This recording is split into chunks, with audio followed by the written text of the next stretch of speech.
This has to be the silliest thing I ever saw a minister say. The opposition, your question makes no sense because it's nonsensical, despite the fact that the central bank is more or less saying the same thing. Something tells me I'm going to take the central bank over the Minister of Finance's words, because he no longer has the goodwill or the cachet to get that much of a leap of the benefit of the doubt that I have to close my eyes to basic economic theory and the most obvious culprit with no evidence. Just his words. But hey, according to him, we're fine. Everything's fine. We're fine here. Everything's fine. Economy's great. We've seen growth. We've seen growth from 0 to a little percent. It's still growth. If he could say how much growth and give us figures, but he doesn't. See, they don't lie. So I hate it when people say that they lie. They just massage the truth. We have to take a break. When we come back, hopefully we will have my guest. I want to continue our discussions with regards to the charity work being done in TNT, particularly to feed those who are at risk of going hungry, because these are tough economic times, despite all of the reassurances from the Minister of Finance. Stay tuned. This is Talking Points on WSN, your content capital.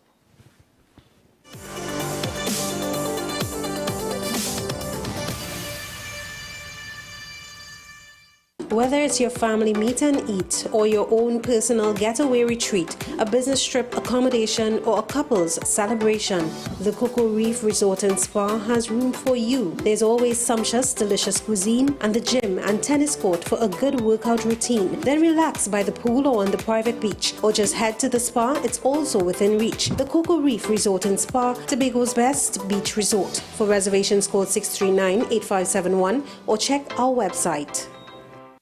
It's the season to be jolly. That brings a smile. That lasts a lifetime from Simon's Musical Supplies. We have drums of all kinds. Quattro, marimba, guitar, trumpet, clarinets, and flutes. Musical dreams all come true. At Simon's, we have it all for you. A violin, a mandolin, steel pan, a piano, or simply a music stand. Music books and everything for a band. Simon's Musical Supplies. Come, visit our new location, 24th Street, Port of Spain, or call 625-6412. Musical dreams all come true.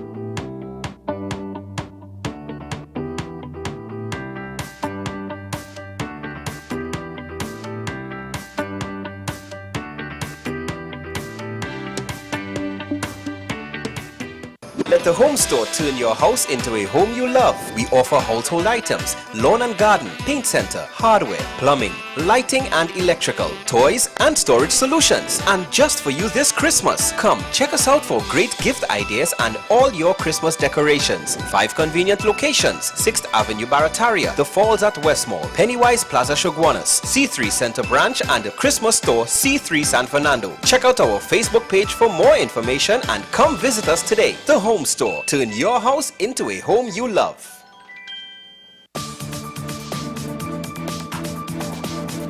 I am Rondell Donowa, attorney at law and host of Strictly Legal on WESN Content Capital. Strictly Legal is a legal program geared towards informing you, the public, of your legal rights, responsibilities, and remedies. So be viewing Thursdays 10 a.m. to 10:30 a.m. Join me, Sule A. Joseph, as I delve into the day-to-day psychological issues plaguing our society. We will discuss behaviors that encompass the biological influences, social pressures, and environmental factors that affect how you think, act, and feel. Site, Thursdays at 11:30 a.m., only on WESN, content capital.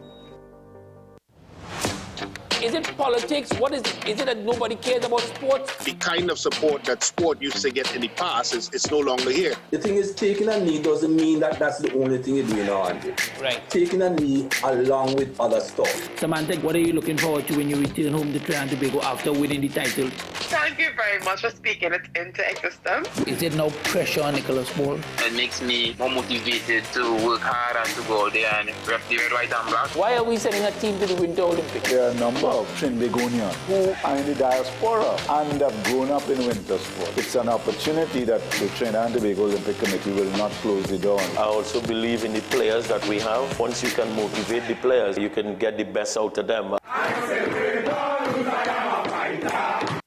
Living in victory every day. Inspire, motivate, encourage, hope. It's about topical issues. It's about everything that you would want to know about hope, about life. At the end, you're going to say, yes, if he can do it, I can do it too. If she can, I can do it too. No matter what they say, living in victory every day. Nicole Lawson Live, living in victory every day. Every Sunday at 8 p.m. and Wednesday at 4:30 p.m. on WESN.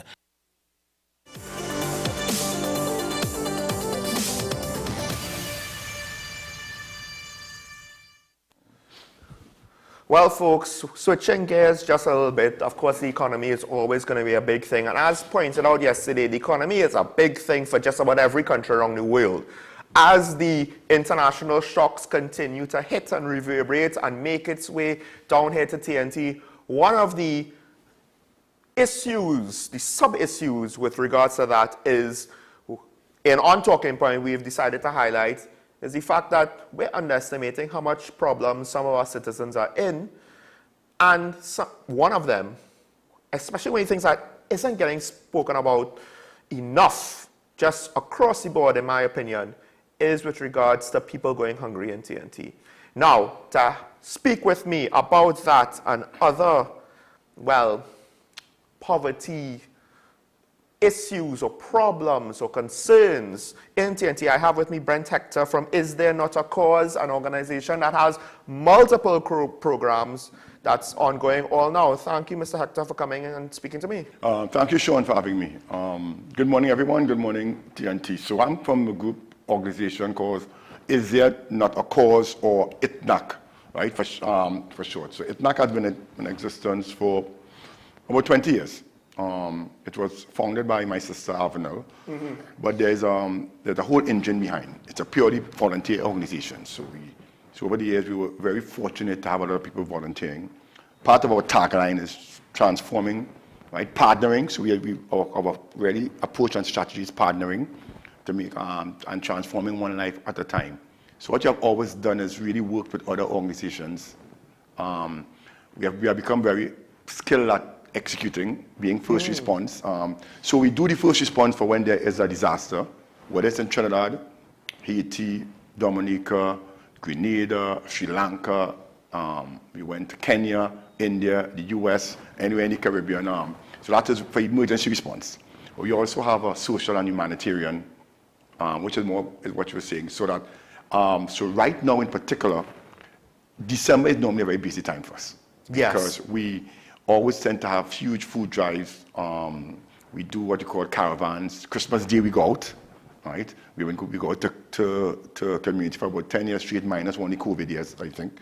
On Christmas Day, we deliver food, greetings, etc. to persons. With the flood, so there are two things that has happened majorly. The lockdown from COVID has thrown a lot of persons, they have yet to recover, right? A lot of persons who were small business owners, self-employed, who even were employed and then no longer have jobs or their loss of income. Then you have the floods happening. So what you have, so I just want to separate those two things, that what has always and will always be a need for persons in the lower income. There's always be a need for food, a need for assistance at some level.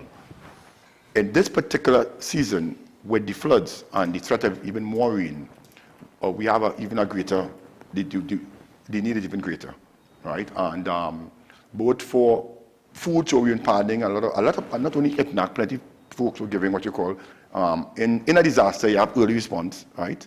Immediate response, and then you have early recovery, right? Which takes about 3 months into the thing. So even though people are not hearing about the floods, right? In the first case, you hear about the floods and people might respond. Of course. You get the most that are rushing there. Hot foods are needed because places flooded, cook they can't meals, cook, etc. yeah. Right. So early recovery seeks to sort of put people back on some kind of standing ground. So that they could just live day to day for themselves. Right, yeah.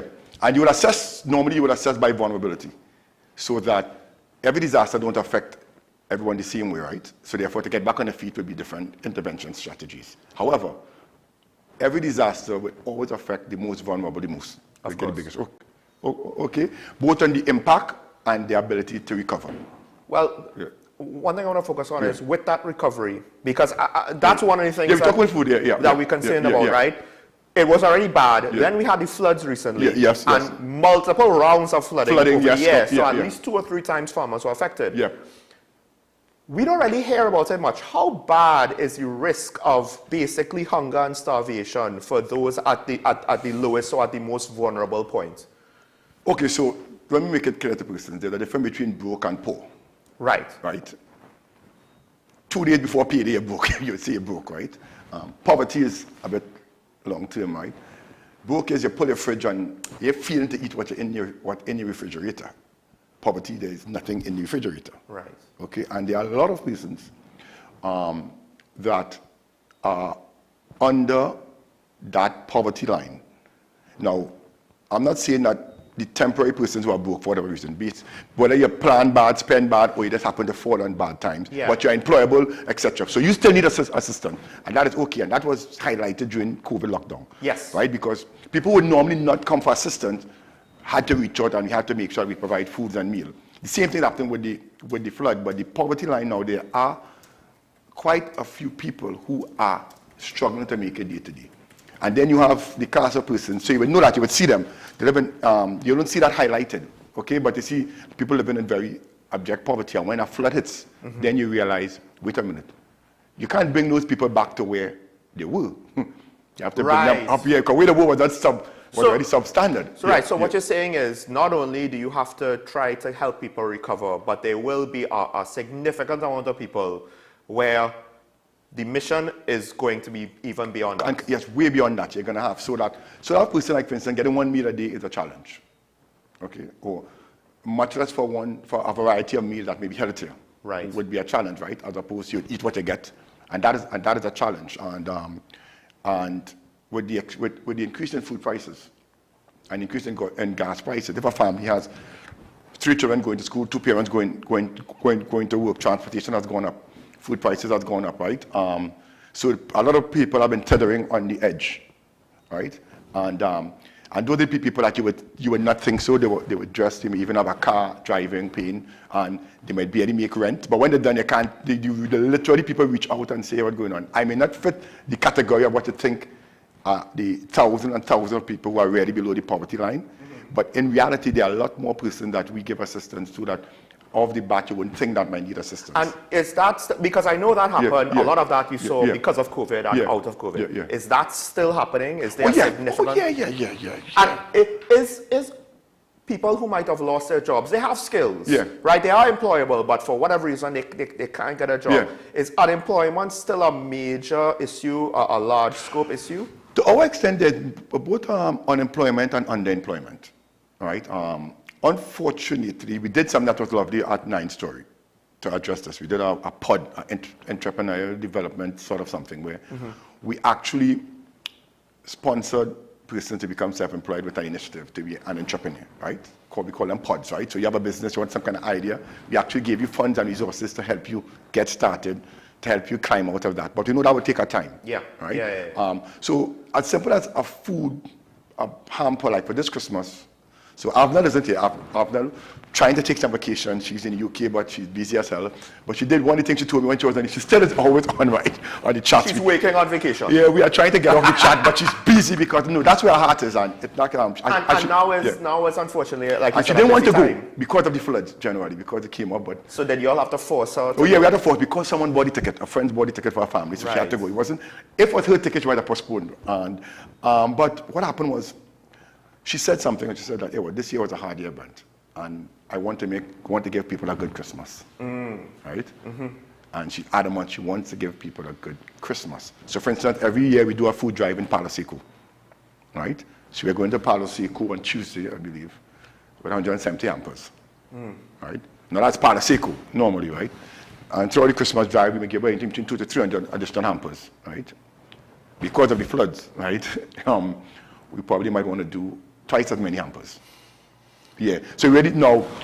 And that is for the next 2 weeks. So far we have probably given out about 500 hampers. I don't have the count right now, just a flood, but going up there, yeah. So I have to ask, because some people might hear 170 hampers, and usually when we have other guests in the same situation, they might say, okay, well, we do these meals just on Christmas Day. But I don't know if it really gets the scope of the issue across. Because now you're looking at double potentially what you have done before at a time when transportation costs is higher, food prices are higher. So how easy it is to get this done? Do you get enough support? And I do have to ask on how really, as best as we can, to describe the scale of the amount of need there is, because is double what you normally do for the Christmas season, is that going to be enough? No. There's always a need. What part of the strategy is that since a lot of people feel like giving mood around Christmas, so then what happened to January, right? So I actually reached out to a sponsor and say, well, maybe after Christmas. I said, great. We could do a next food drive after Christmas. Because as I said, the need is constant. But generally after Christmas time, 600 hampers would not be enough. Thankfully, there are other groups that may be doing it. Right? I mean, ICNTT is certainly not the only group that is organization that is doing it. But I'm telling you, that is not enough. And are sponsors willing and still able to deal with, because to give the same amount costs more. Well, exactly right. I have to say this though. So ICNTT survive a lot on individual donations. Literally, people that have pensioners come and drop 100 every month. Some people, some people, if they get gratuity payment, we say 10,000 individuals. We have been getting a lot. We do have some good corporate sponsors, right? We want more. More is always welcome, of course, right? You always want more. We have a good corporate sponsor. Trinidad and Tobago citizens' hearts are bigger than people think, right? Whether it's for when it's the flood, when the hurricane in Dominica, and I was the country coordinator up there. Trinidad and Tobago, as a country, not just from a state, but not from a government standpoint, but the entire state, everybody were the largest donators. We sent a batch up there that blocked up the port, took 9 days to clear, not a boat to the land, just come from Trinidad alone. That was just one shipment. When we make a call, we have been fortunate that we do get a lot of support. Like right now, making a call, apart from giving food stuff, like Valpark has called me, they're going to do a food bank. You could drop food there in the grocery when you buy. I mean, and what people fail to realize is that when you look at a big picture, your $100 or your 2 extra 3 cans of food, right? Or your whatever you buy, right? Goes a long way, right? So that I think you don't have to always think of giving in a big sense. Even if a company isn't giving, if your unit, your team, your department, everybody comes together and throw out $50 in something and come up with some money, right? That goes, you know what I mean? Go buy something, give to somebody. That goes a very long way, because there are people who, as I said, the people, you may think of the really poor as people who you would see, and if you don't see a lot of them, right? No slippers, no shoes, they tell us everybody Trinidad is good, right? right? But there are areas in Trinidad that are so distant, right? With that, I tell only when there's flood times that you go and you see where people are living. Yes. Right? And you say, wow, in Trinidad, that is happening. In the country. In the country, yeah. I think people underestimate that you could have the life of the North and the West and San Fernando and Chaguanas is very, very different to some of the rural areas. Yeah, by far. But even right now, like in our offices in St. James, when we're in Charlotte Street, the amount of people who walk in though, even from Port of Spain and environment, right? That need help. Single mothers, and they need an immediate. Now, what we do, we focus on what we can do. We know they need a lot more attention, right? Like we have the 3rd transition home up. That became a big need more so. It had always been a need, but it became more of a need because of outside of COVID and that lockdown. But still, that's a lot of people who do have homes, do have places to live, right? Because the temporary, obviously it's transition. Try to give that 3 months, 6 months.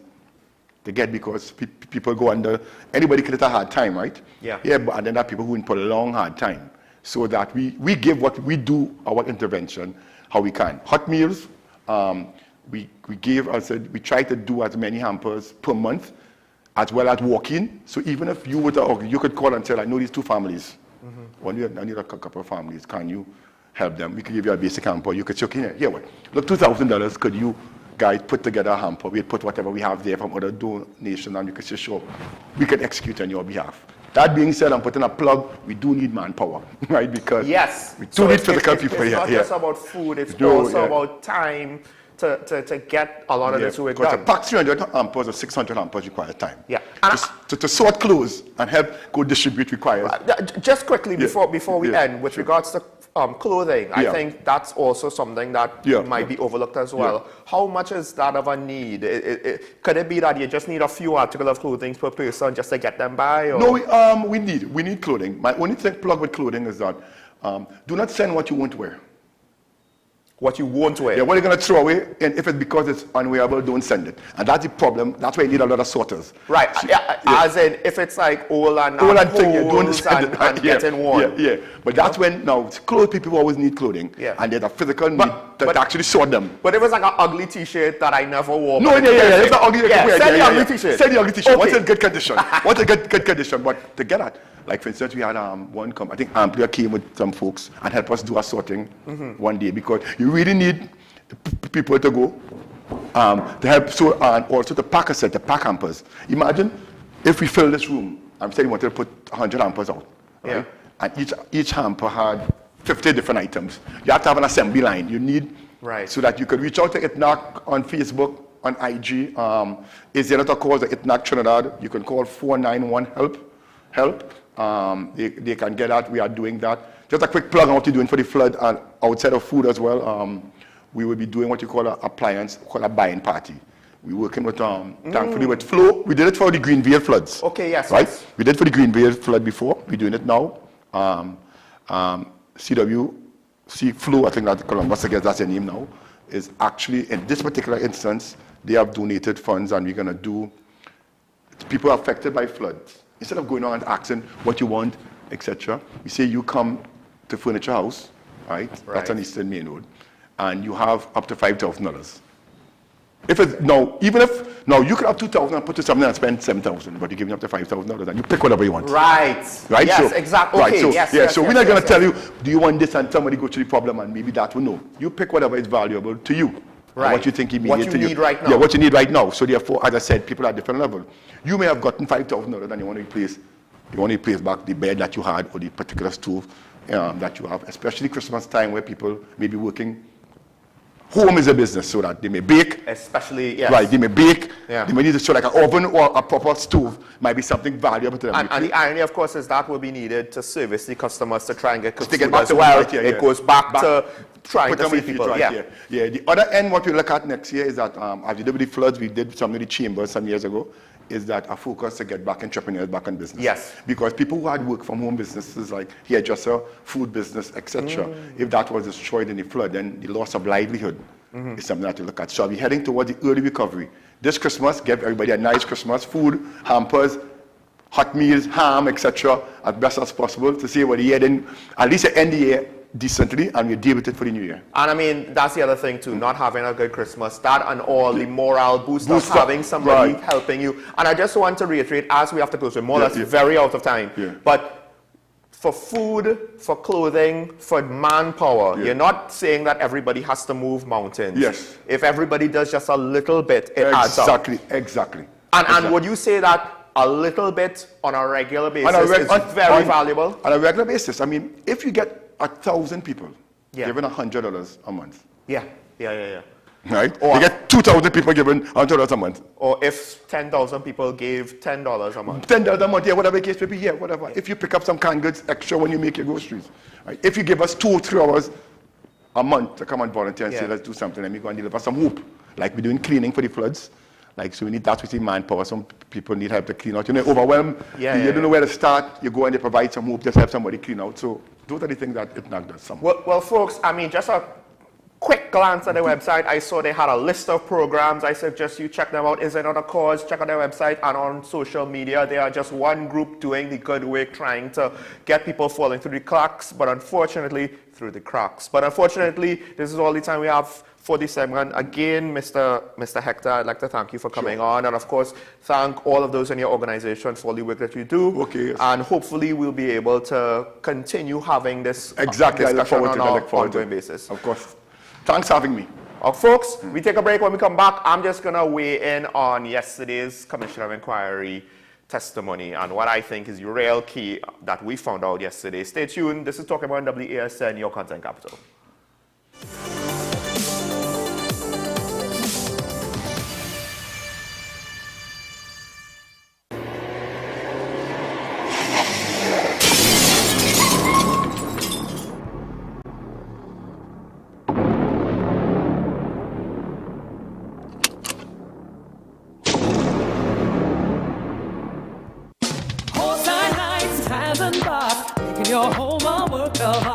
Step into a spacious place of creative ideas for your home space. Our floor and wall tiles and natural stone is ideal for any use you need in your home. Toilet, bathroom sets and vanities lend design to your creativity, while jacuzzis and shower enclosures create the mood for dwelling on life's pleasures. Lamps and lighting fixtures add ambience and memorable pictures.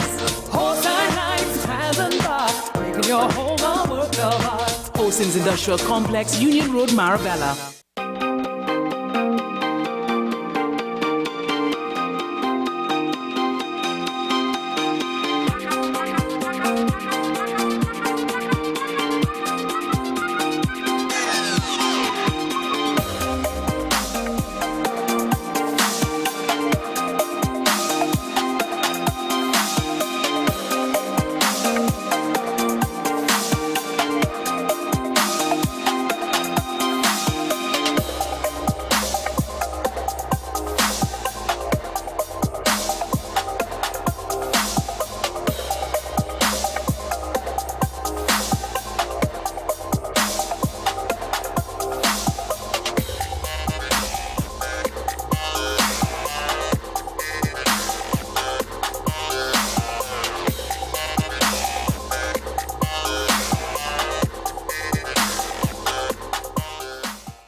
Join me, Sule A. Joseph, as I delve into the day-to-day psychological issues plaguing our society. We will discuss behaviors that encompass the biological influences, social pressures, and environmental factors that affect how you think, act, and feel. Sight, Thursdays at 11:30 a.m., only on WESN, Content Capital. Christmas coming here is all around. Christmas back in town. Christmas coming here is all around. Christmas is coming, and your fingers know it. Christmas back in town. Christmas back in town. Christmas back in town. Oh yeah, I can feel it. Christmas back in town. For a finger-licking good Christmas. KFC. Back in town. FanZone, your reliable, authentic supplier, has just gotten better. You can now visit our website www.fanzonett.com for your authentic wear and collectibles. The only place where you can use both your Visa debit and credit cards. Visit our website fanzonett.com to make your purchase today.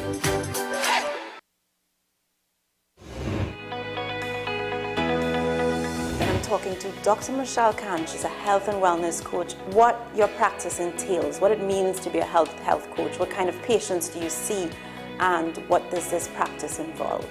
Healthcare to me is very holistic. It definitely takes place in the doctor's office, but how you maintain that is what you do at home. What is the energy within your body? What are your beliefs about your health and wellness? With me now I have Karen Forbes, another member of the senior women's national football team. What's up, Doc?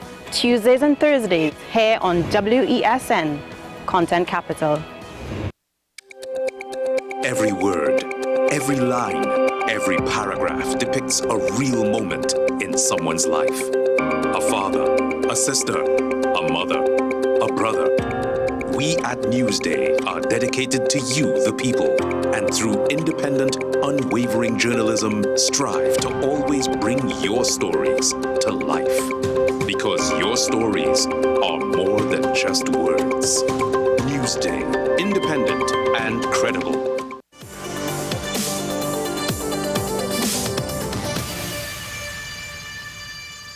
Welcome back to Talking Point, ladies and gentlemen. And now the Commission of Inquiry. First, a disclaimer.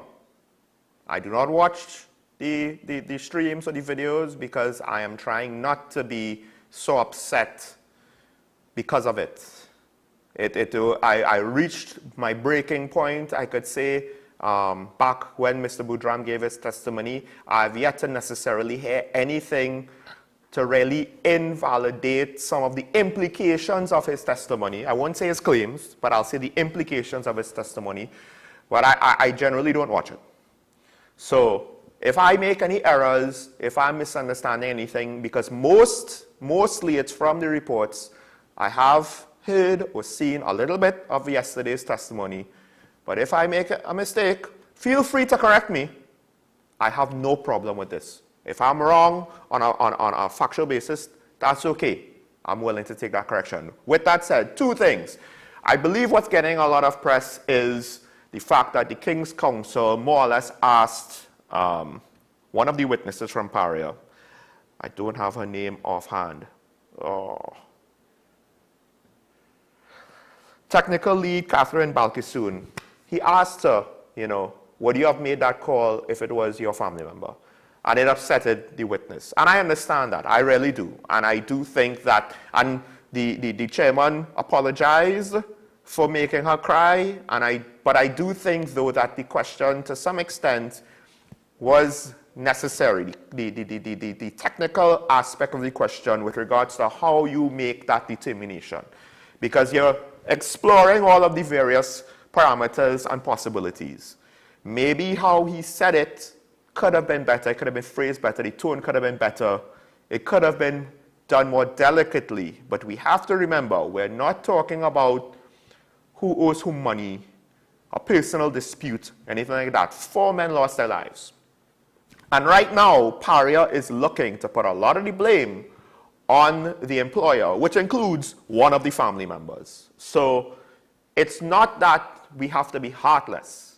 But at some point, objectivity is going to trump feelings. And I do believe that the question was valid. Now, to what extent was it valuable? That's where it's subjective.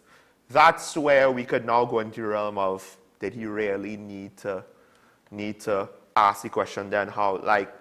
I do think, though, that it goes into the psychology of the decision making of what happened. Now, with that said, and that leads me to my next point, the psychology of the decision-making. Because one of the other people that testified was the terminal operations manager, Colin Piper, who said 2 very important things yesterday.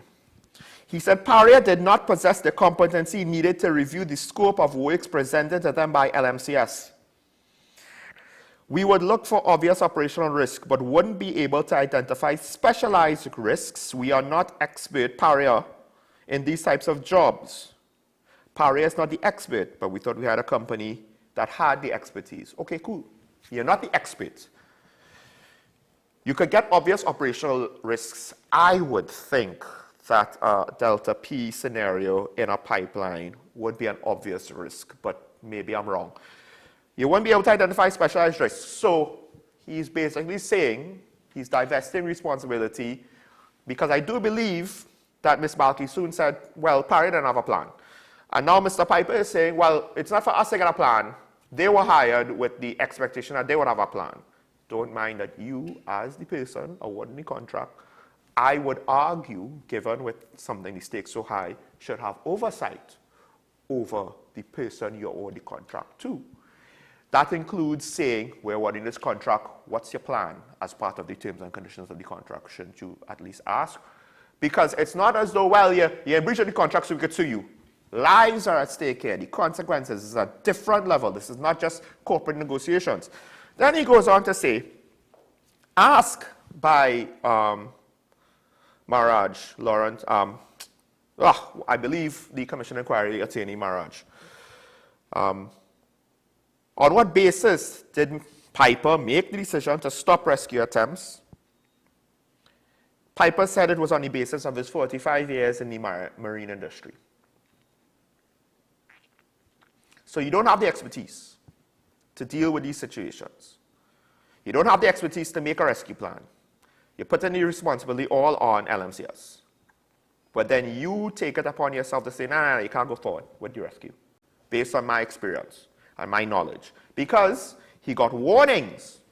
You know, all my life, confined space entry has taken lives, and it's not something to be taken lightly. We did know if the pipeline was stable, and based on that, PARIA could not sanction anyone entering that pipeline. I would just like to point out that if PARIA is going to make the decisions, then it's a moot point if LMCS is supposed to have a rescue plan.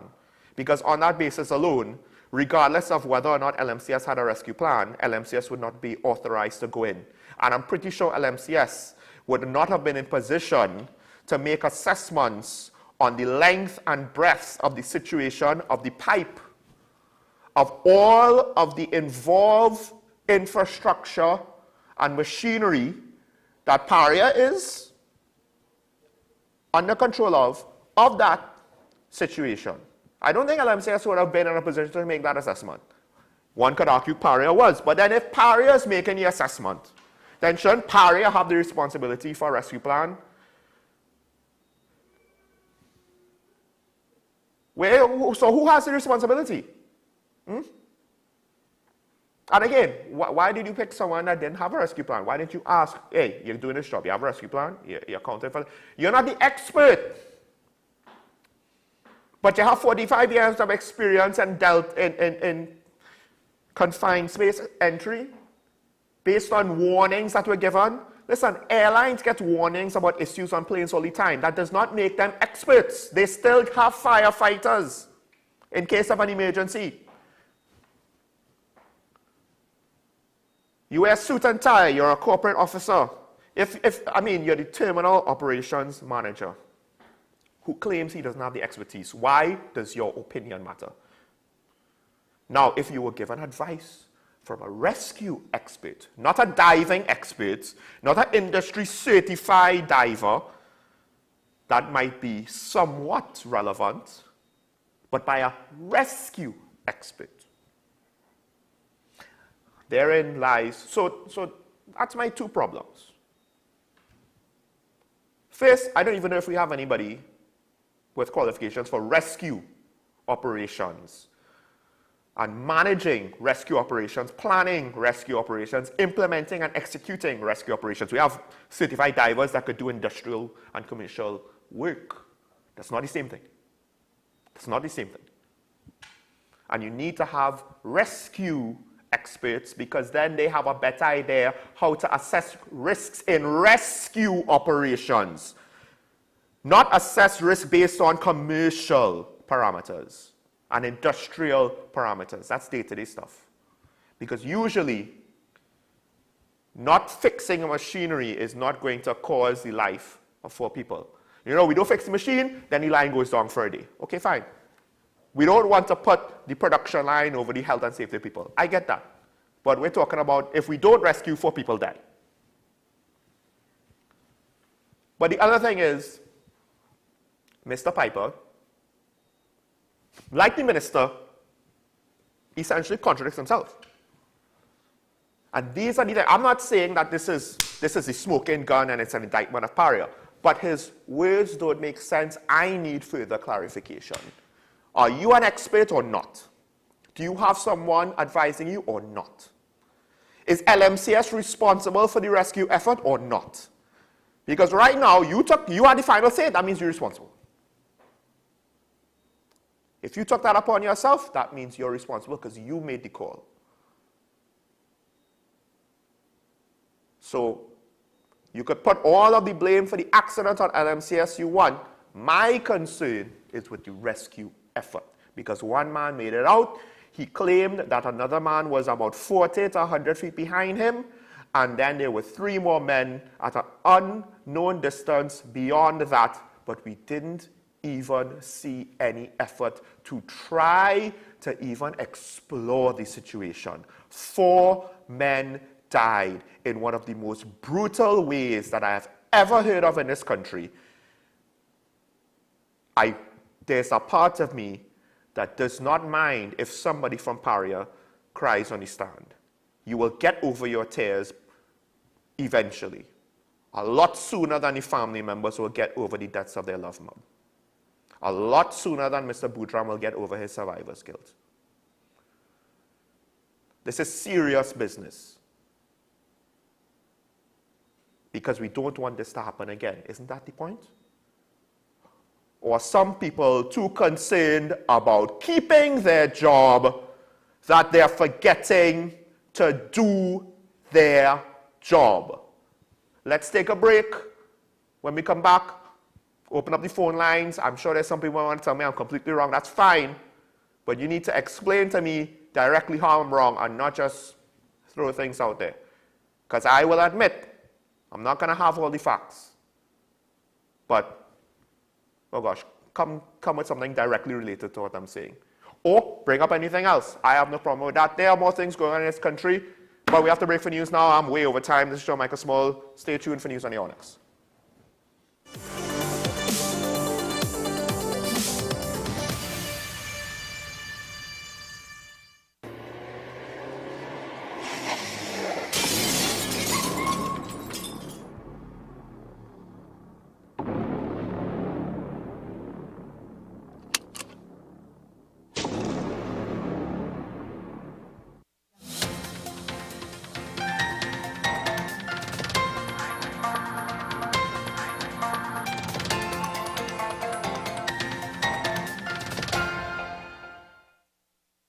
Here is your WESN News on the Hour. I am Denise Martin. Thanks for joining us. Here are the headlines. Colin Piper testifies at Commission of Inquiry. Man remanded for attempted murder. High Court rules in favor of taxpayers. And internationally, deadly winter storm barrels east of the U.S. Now for the details. Terminal Operations Manager of Paria Fuel Trading, Colin Piper, said it was not easy making a decision on the rescue of the 4 divers trapped in a pipeline. He testified at the Commission of Inquiry on Wednesday. It's to act instinctively and to act emotionally. That is the worst, that is the absolute way you should not respond in an emergency. And definitely in this case, you don't respond like that in an emergency. And therefore, I had no choice but to say, stop. We need to assess. We need to understand what is going on. So I took that decision. As difficult as that decision was. A 38-year-old man who was charged with attempted murder was remanded into custody by a Mayaro magistrate. Sion Sanka of Guayagwari Village, Mayaro, was charged with attempted murder by PC Sarabjit of the Mayaro Criminal Investigations Department, following investigations into a report of serious wounding which occurred last Saturday. According to reports, at 11 p.m. on December 10th, a man and his common-law wife was at their Guayagwari home when 2 male suspects armed with cutlasses chopped the homeowner about his body and head. The men then escaped but were subsequently arrested. On Wednesday, the High Court ruled in favor of the taxpayers of Trinidad and Tobago in a matter being contested between state-owned NIDCO and OAS, the contractor hired to build the highway from Golconda to Point Fortin. Prime Minister Dr. Keith Rowley in a statement revealed that to protect the Trinidad and Tobago taxpayer, there was a clause in the original contract that required that in the event of bankruptcy on the part of the contractor, the insurance bonds securing the contract belong to the client, NIDCO. During the execution of the works, the contractor went bankrupt. Judicial management in Brazil amidst widespread allegations of corruption, etc. The PM adds that on the last working day before the general elections of 2015, the then government secretly and mysteriously removed the relevant clause which protected the taxpayers' interest in this billion-dollar project. The result of this removal of the bankruptcy clause in the contract is that the contractor was allowed to leave with almost $1 billion of taxpayers' money. Upon coming into office, the new PNM government discovered this travesty and immediately took firm legal action in courts abroad to recover taxpayers' money.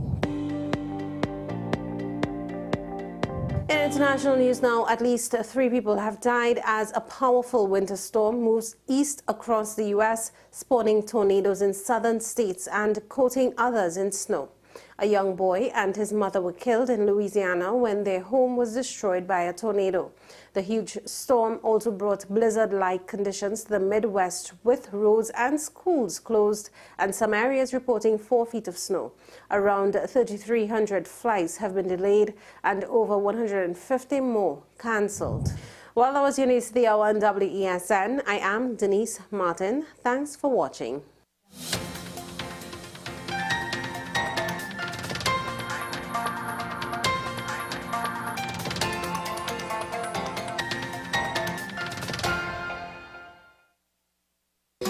Take some time for yourself or spend some time with the family at Sandy Point Village Hotel.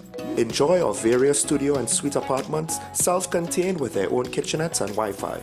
We also have our famous 100-foot swimming pool and our beachfront restaurant, the Steak and Lobster Grill. And our location in Crown Point puts us near the center of activity, from the nylon pool to the local nightlife.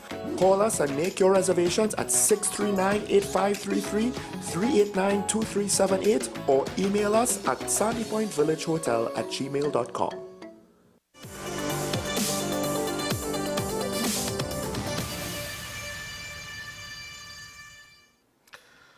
Welcome back. Ladies and gentlemen, to Talking Point. The phone lines are open. Tell me where I'm wrong if I'm wrong.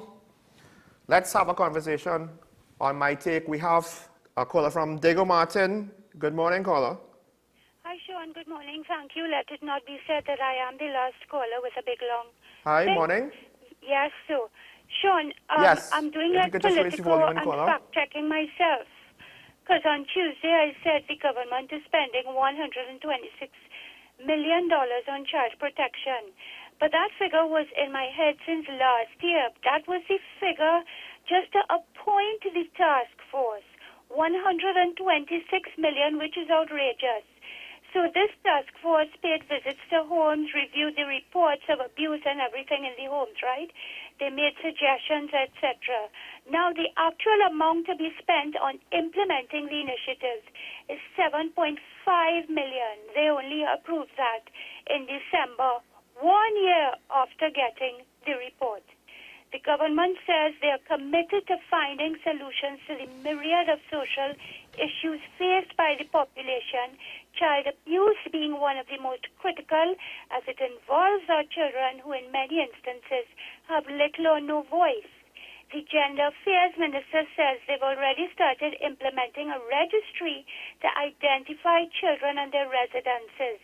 It's a pity they didn't start to discover these babies in fishing depots, or mothers living on riverbanks with caimans, mothers in shacks where the whole road has capsized and they have to jump over walls with children to reach the road. It's really a pity, and this is called improvement and protection. Don't bother talking about food or education, quality of life or jobs. Thanks. Bye. Thank you, caller. Thank you. And yes, we had the pandemic. We had lockdowns, we had the recovery, we had lockdown again, the recovery started back again. Now, we're still assessing our work from home policy, remote work policy for the public service. We have a caller from Petty Valley. Good morning, caller. Morning, morning. See if I'm quoting you correct here. Yes. You said this morning that Paria didn't want to send down a rescue plan because they wanted the people to die. That's not what I said. I said Paria claims the terminal operations manager. At least I don't think that's what I said. But generally speaking, the terminal operations manager said we don't have the expertise. Watch back the tape and watch back the tape. But what I'm saying, the engineer who was on stand yesterday, the girl, she had no authority to stop the rescue plan. She went out there to the Paria eyes and ears. Mr. Piper called her and tell her to call off the rescue plan. She asked him, she was concerned about it, she asked him why. Mr. Paria said now why he called off the rescue plan because of his 45 years of experience in the industry, and he gives statistics around the industry in England, in America, in the industry, that more people who do that rescue plan does die, does end up themselves dying themselves. So in his mind, that was one of the reasons why he made that decision. It's not a decision to make an emotion. From what I understand, Kola, he gave examples. That check back the tape that leave no rescue plan for them to die. I think it's very unfortunate and I do believe that Mr. Piper said, we don't do that. That's not our area of expertise. We can't assess these risks. LMCS has to do rescue plan. But yes, he has 45 years of experience. They got the contract because there was a... Caller, I just answered him with this question. The man said that Paria does not have the expertise to assess these things. Then how is it that he now has 45 years of experience, has the expertise to call off any rescue? That is why they had the contractor, because them have the expertise and they did. Then caller, why did Paria call off the rescue? The contractor was willing to go in. The contractor wasn't telling Paria to go in. The contractor was willing to go in. The contractor was willing to go without a rescue plan. Caller, just going after if the contractor wants to be irresponsible, that's a separate point. That is a separate point. Son there, anybody will go in an emotion. You could go down there now in the rescue plan. You yourself could die. Okay, caller, do you want, one of the things that you can make decisions on emotions is people in charge could be emotional about not allowing a bad situation becoming worse. So they get defensive. I don't want to stay long. Okay, thank you, caller. They get defensive and they make conservative decisions. In crisis, that happens too. Mr. Piper is not immune from making decisions of emotion. That decision is not necessarily automatically unemotional. Let me ask you one more question before I go. If Mr. Piper is send down a rescue plan out of emotion and the men who went down die, what they would tell Mr. Piper? Well, here's the thing. Unfortunately, history has shown the people who make those decisions will be blamed if the outcome is wrong. If the outcome is bad, they will be blamed, right? Unless there is objective proof to say this is the best decision at the time, this decision is reasonable, they will be blamed. It could be the decision that most people would have made. It could be the decision that most people would have wanted to see until they see the results. It doesn't matter. Sometimes in life, in these crisis situations, it's not fair. That's why the responsibility is so heavy. That's why decision-making on that level, you're supposed to have a certain amount of, well, compensation for it, for lack of a better word. Or responsibility at that level is not easy to bear. I get it. I understand it. And if he said make the rescue, the other thing is this. We're assuming that the rescue would have automatically led to the deaths of the rescuers. The fact that one of the victims made it out implies that they could have at the very least explode. I never said rescue. I say make the attempts to explore the situation, as in going in down there and seeing for themselves what the actual conditions are in the pipe. Even if it's just 100 feet in, because that's all the length of hose that they had for a hard hat. I get it. I understand. If they made an attempt and it was untenable, fine. But some of his examples are about fumes. If we're sending in divers with their own oxygen supply, fumes is not an issue. So his examples aren't necessarily even pertinent to the situation, directly pertinent to the situation at hand. So, Cole, I understand what you're saying, but it's not dealing with the fact that he is contradicting himself. We have a caller on the line. Sorry, I forgot caller. This thing really gets me upset. I do apologize. From Mayaro, good morning. Good morning. Sean Michael Small. This is your farmer here, and I'm going to say something. There's a little twist on this scenario. Number one. Caller, sorry, guys. Director, I can't hear him at all.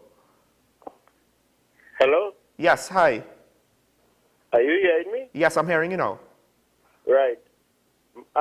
It's a beautiful day to have a day that you could fight to make a good day out of that day. It's a situation that's happening outside of the twist that is speaking about with Paria. emergency response. You heard I mention on this program already about emergency response and emergency response plan. Now, they are institute and institution.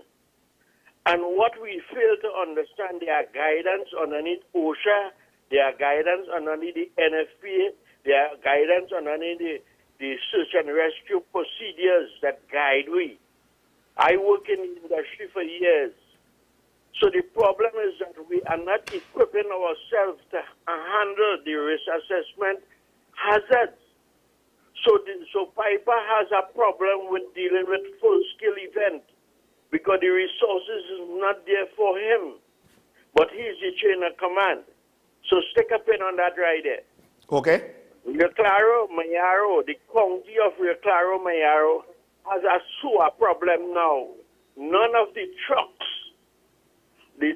is unable to work to pump sewer that is flowing out in the streets and the villages of communities that cause a major hazard. Is that not something for the ODPM or the Minister of Health or the corporation, Raymond Kose, who is the chairman for Mayaran, and Mr. Parry? Is that a concern for we to start to deal with these issues? Because rain's still falling, and we still fighting. So where we going forward with problems like basic fundamental problem like this? Sean, have a good day and keep up the good fight. Thank you, caller. I will just say this. One of the tragedies that I was made aware of, one of the acquaintances that I heard that passed away from leptospirosis. So things like that, where bacteria could be getting into groundwater, we don't know if it's going to be diluted enough. We don't know if the rains and it's going to make it relatively safe. But there's a reason why we don't just put sewage out into the environment, out into the sea, out into our water reservoirs. There's a reason why there are treatment plants, not so? And yes, just look how long it took the situation in Beetham to get solved. We have a caller from Faisabad. Good morning. Morning, caller. You're on the air. Good morning, Sean. Good morning, Trinidad and Tobago. Sean. Yeah. The Titanic was thought to be unsinkable. Is that Yep. correct? Yep. Yes, caller. Yeah. So the Titanic was built and was considered to be unsinkable. Yeah. They thought But that it it's will not. never be sunk. But the point I'm making is that Mr. Piper would have referenced some research, and they were very archaic, similar to the Titanic. He referenced 2003, and I think it's 2011. You know, from that time to now, we would have had vast improvement in terms of technology so that they could have utilized. I think it was very irresponsible, in my opinion, that is, that these people had to die because of the cause of Mr. Piper and his lack of duty for care and diligence. Thank you, my brother. Thank you, caller. I actually did not pick up on that. If it is the case that he's using examples from approximately 9 to 10 years ago, then we do have to ask, are there examples of rescue attempts in more recent years? And how did those go? Were they bad? Maybe they were bad, to be fair. Were they good? What were the results? More importantly, do we have more examples about situations that are a bit more similar to this one? That would have been better and more pertinent. But we have a caller on the line from San Fernando. Good morning, caller. Good morning, Sean. Morning. I'm listening to this inquiry, and I just want to make a quick input here because we actually moving away from the new issue, right? And this whole situation is reflective of the refinery has been shut down. They're running a parliament. So we're just using skeleton crews, and they're using inexperienced people, and his friends and family involved there, right? Mm-hmm. So anything is a contracting group that is contracted to supply labor to the refinery, right? That is a political thing, right? And we need to understand you have square pegs and round holes operating since the refinery has closed down with inexperienced people and people. All the experienced people go on in Ochon. All the experienced people go on. Furthermore, you have an aged infrastructure there. And you do not have equipment and resources available in a case like that. And you make a good point. Rescue operations are different thing from a diver. And they don't have that on site there. That is one. If we do a project in the field, then the people who sit down and the risk assessment. You have engineers, you have experts, you have the contractor, you have the safety people, everybody on board. You make a proper assessment and have everything in place before the job even starts. That was not done, and Aria, who is the overall owner of the company, should take responsibility for this. And they have been serious mistakes, and there have been fatal mistakes now. And somebody needs to take responsibility and stop trying to pass the buck in this inquiry. Allah bless you. Thank you, caller. That is a very important point there with regards to the level of experience. Because again, the board did not seem to know what to do in a crisis, political appointments. The terminal operations manager, he's pulling out examples. I do wonder, did you have that information when you made the decision, or did you research that information to justify the decision afterwards? Because again, I understand that in a contract, it's LMCS's responsibility. I get it. I understand that. This is not a business transaction, or this is not merely a business transaction where you could say, well, you're in breach of the contract, we're going to fine you. Lives are at stake. And experience, people in those positions, I would imagine, would cross their T's, dot their I's, and then check to make sure that the other guy's T's and I's are crossed and dotted. They're not just going to be, well, my stuff is fine, and if you mess up, that's all on you. No, because it's lives on your work site. Your work site reflects on you.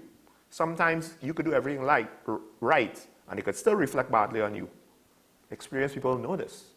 They know this. But again, caller made a point. Inexperience. We have a caller on the line. Good morning. Dabadi, I think. Morning. Good morning. Morning. You're live on the air. All right, sir. I listen to everybody talk. Mm-hmm. But I would like to know if they were in that position that these people were in, what would have been their reaction? Because when you look at the facts, in the middle of the night, the water pitch black and then it's full of oil. Mm-hmm. Who is in the life to really go down there or to send other people back down there? That's a good point. That is a fair point. I was really disturbed by the behavior of Mr. Prakash Ramada. Because if he had shown such zeal when he was an MP and when he was head of COP, this country would not have been in the position it's in today.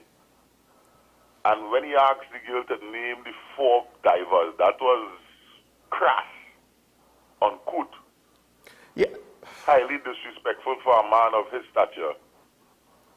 Thank you. Have a good day. Thank you, caller. Now, I will say this. She might not know the names because the situation is so emotional.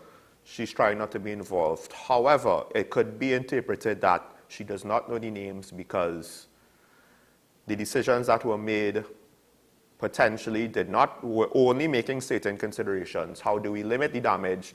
Because we don't have the guts to try to rescue them. And now they're trying to potentially justify that decision, not necessarily made in good faith. That is all speculation there on what it could mean. Now, with your comments on the rescue operations, I get it. It doesn't have to be night. At that depth, I do believe that without electronic lights in the habitat, once you more or less get in there, it's dark, right? You have to use lights to see. You have to use lights to see in the pipe. There's no light. But with that said, I get it. If nobody wanted to go down there and they refused, fine. But we didn't even reach that point. There were people who were willing to go down there.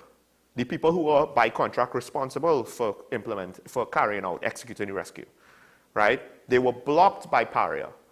And I get it, it's a hard decision to make. I would have been willing to let them try. They need to tell me exactly what they're gonna try though. Like, I'm not just gonna be, well, go down there and wing it. That's not responsible, but that's not what we were told. We were told not only did they not allow any attempts, we weren't given any actual detailed reasoning as to why, and they capped the pipe, preventing anybody from getting out themselves. We have a caller on the line from Diego Martin. I think this might be the last caller for the morning. Good morning, caller. Hi, morning. Morning. I hope now that we have experienced a tragedy like this, that we look at underwater equipment, robotic equipment that could facilitate rescue, not only in terms of underwater, but also in terms of fire rescue, because you never know when we can experience a situation in any one of these areas. Thank you. Thank you, caller. Not just robotic equipment, but also better diving equipment. From what I understand, the ideal thing for divers would have been hard hats with air hoses, of which we don't have hoses long enough to potentially reach the other 3 victims further down in the pipe, right?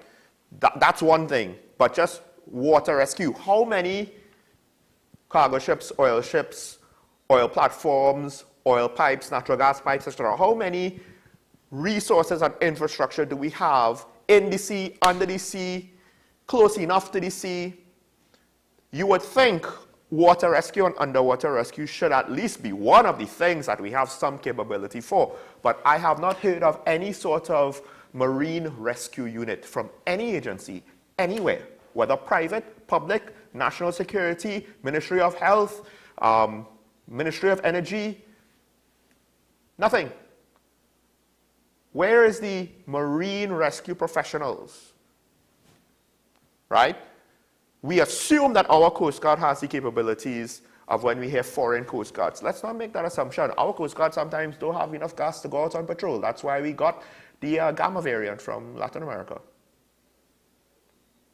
That's why we got a COVID spike after Carnival. The government got away with keeping 2020 Carnival open and stop people from coming home via the air border.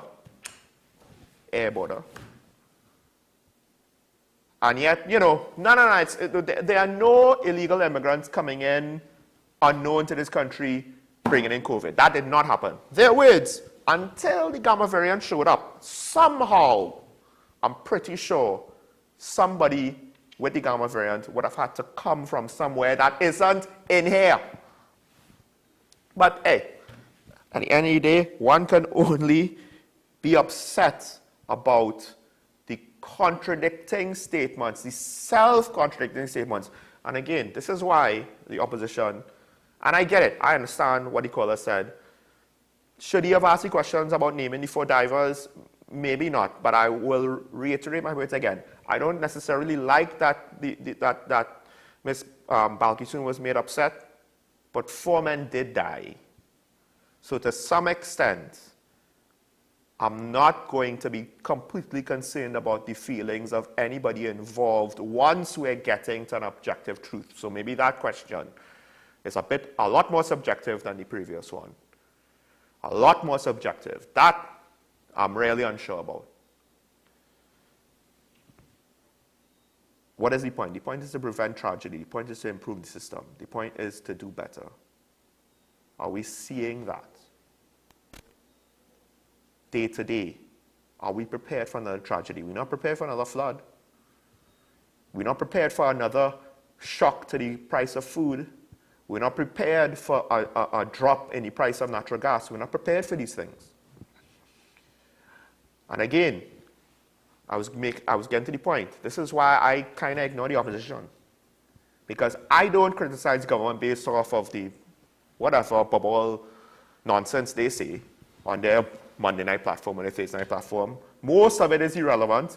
Some of it is repeating what we say after we say it. Some of it is obvious. My issue is The government says something and then some things that contradict what they said before. That's my problem.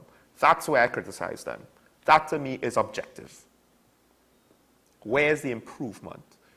Why is it that the same problems are repeating themselves? Not just month to month and year to year of this administration, but administration to administration. Think about it. Think about it.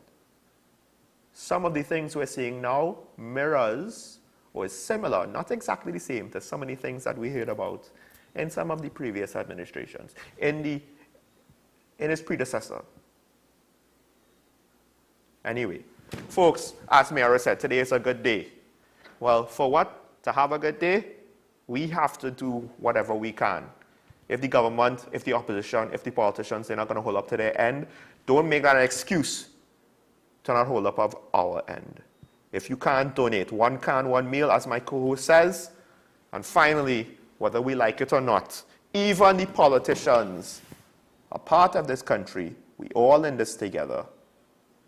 We can't just exclude anybody. Folks, Shawn Michael Swall and Talking Point. We will see you tomorrow morning. Goodbye.